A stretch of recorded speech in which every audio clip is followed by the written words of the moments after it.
Students, welcome back to my channel. जैसा कि हमने अपनी पिछली वीडियोस में सब्स्टिट्यूशन मेथड्स कैसे हम अप्लाई करते हैं, कैसे सब्स्टिट्यूशन मेथड की हेल्प से हम दो पेयर ऑफ लीनियर इक्वेशंस को सॉल्व करके उनका आंसर निकालते हैं, हमने वो सीखा।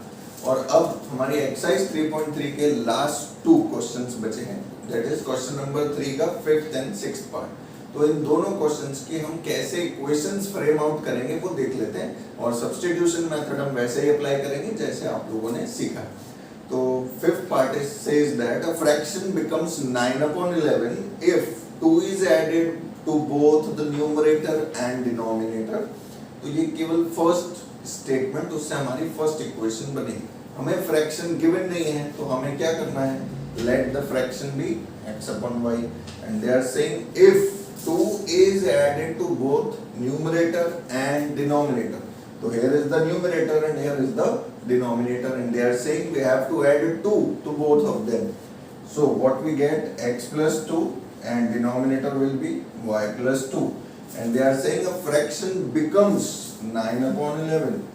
So this will be equal to 9/11 अगर हम हमारे फ्रैक्शन में न्यूमरेटर और डिनोमिनेटर दोनों में 2 ऐड करेंगे तो हमारा फ्रैक्शन 9/11 बन जाएगा। तो ये फर्स्ट सिचुएशन गिवन है, इससे हमारी फर्स्ट इक्वेशन आ जाएगी। How? By cross multiplying we get this 11 into x 11x, 11 into 2 22, 9y plus 18. So 11x minus 9y equals to 18 minus 22. 11x minus 9y equals to minus 4. This is our first equation.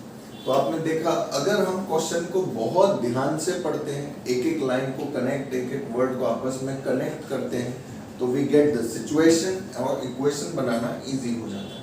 तो question में जैसा बोला गया है हमें वैसा ही करना है। तो उन्होंने बोला न्यूमरेटर और डिनोमिनेटर दोनों में 2 ऐड करो, तो हमने न्यूमरेटर एंड डिनोमिनेटर दोनों में 2 ऐड किया है, और उसके बाद वही मेथड जो हम सालों से यूज करते आ रहे हैं, दैट इज क्रॉस मल्टीप्लिकेशन, और हमारी फर्स्ट इक्वेशन आ गई। Now further they are saying if 3 is added to both numerator and denominator it becomes 5/6. So if 3 is added to both numerator and denominator, it becomes 5/6. So this is our second situation, जहाँ से हमारी second equation मिलेगी। तो again by cross multiplying 6x plus 18 equals to 5y plus 13, 5y plus 50. तो 6x minus 5y equals to 15 minus 18. तो 6x minus 5y equals to minus 3. This is our second equation. Clear? I hope so आपको समझ में आया होगा किस तरीके से हमें जब फ्रैक्शंस गिवन होते हैं तो हम कैसे इक्वेशंस फ्रेम आउट करते हैं। Now we move on to our next question, that is part number 6. Very important, as से रिलेटेड क्वेश्चंस एग्जाम में बहुत ज्यादा पूछे जाते हैं, और यहाँ पर जैसा कि आपने क्वेश्चन रीड किया है, 5 years hence the age of Jacob will be 3 times that of his son. तो यहाँ 2 persons की बात हो रही है, Jacob and his son. And 5 years ago Jacob's age was 7 times that of his son. What are their present ages? तो question is asking their present ages of Jacob and son. So again, let the present age of Jacob be x years and his son's age be y years.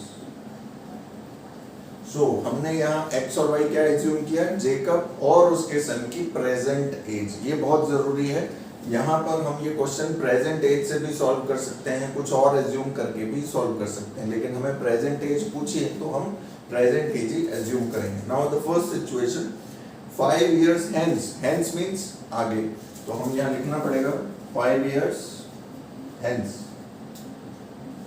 तो 5 साल बाद Jacob की as कितनी होगी? आप जो आज जो आपकी एज है 5 साल बाद आप उसमें +5 करेंगे, उतने ईयर्स के हो जाएंगे। तो एज इट इज जेकब और उसके सन के साथ भी होगा। तो after 5 years Jacob's age will be x + 5 and son's age will be y + 5, right. तो ये हमें फाइंड आउट करना पड़ेगा क्योंकि सिचुएशन 5 साल बाद की दी है। तो 5 साल बाद जेकब और उसका बेटा कितने साल के होंगे ये हमें पहले फाइंड करना पड़ेगा। And they are saying Jacob will be 3 times that of his son. ये अंडरस्टूड है कि फादर हमेशा सन से बड़ा ही होगा, राइट। वो आज हो, 5 साल बाद हो या 50 साल बाद हो, फादर हमेशा अपने सन से एज में बड़ा ही होगा। तो यहाँ भी जेकब की जो एज है वो अपने सन की एज से ऑलरेडी ज्यादा है। तो x + 5 और यहाँ y + 5, आपको पता है हमें यहाँ इक्वेशन बनानी है, हमें दोनों को इक्वेट करना है। And as you all know father is always greater than the son. तो यहाँ सिचुएशन ये बता रही है तो वो 3 times बड़ा है। तो हम जब सन में इंटू 3 करेंगे तभी वो फादर की एज के इक्वल होगा।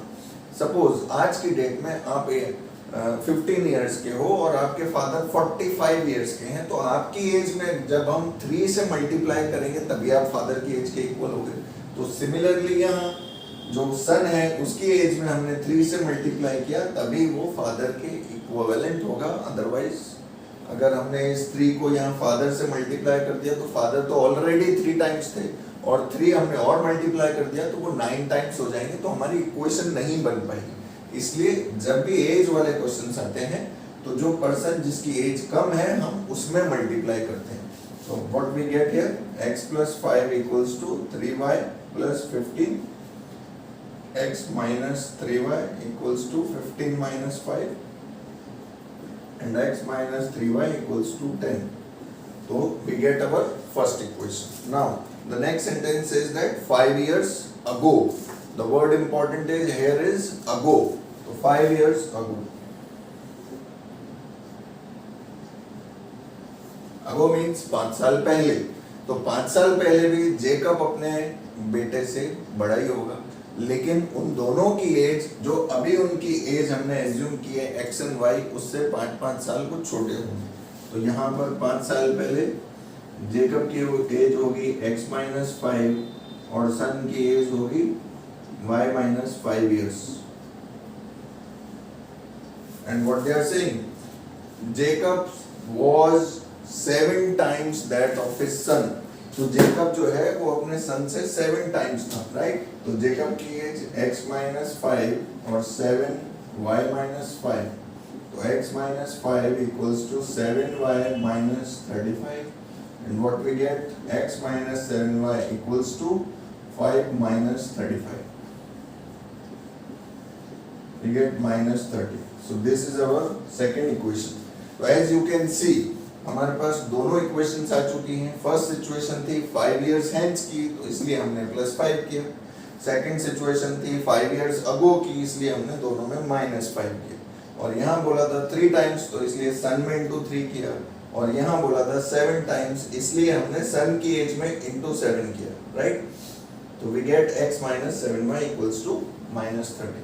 तो अब ये दो जो इक्वेशंस हैं हम वापस वही हमारा सब्स्टिट्यूशन मेथड जो हम इतने दिनों से समझते हुए आ रहे हैं उसी मेथड से हम इन दोनों इक्वेशंस को सॉल्व कर लेंगे। आई होप आपको ये दोनों इक्वेशंस कैसे हमने फ्रेम आउट की बहुत अच्छी तरह समझ आई होंगी। Thank you for watching my video.